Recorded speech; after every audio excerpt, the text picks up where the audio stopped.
আজ রবিবার, আজ আমার ভাগ্নের জন্মদিন আর সকাল থেকেই চলছে তারই প্রস্তুতি। এখানে বেলুন ফোলানো চলছে আর এই বেলুন ফোলানোর যে মেশিনটা না, এটা খুব সুন্দর, মানে খুব সহজে খুব তাড়াতাড়ি বেলুনগুলো ফোলানো হচ্ছে।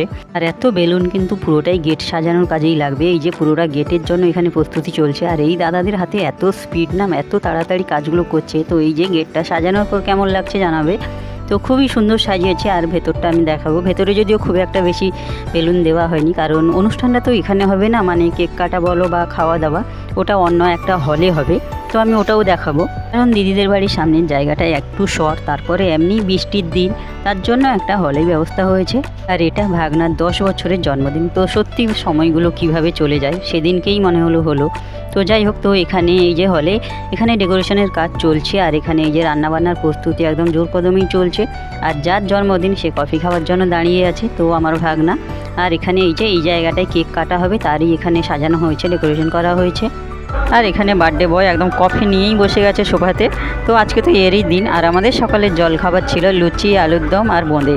আর এখনও সবার শেষে খেতে বসেছে আমার দিদি, আমার পিঙ্কি দি, মানে আমার দিদির যা।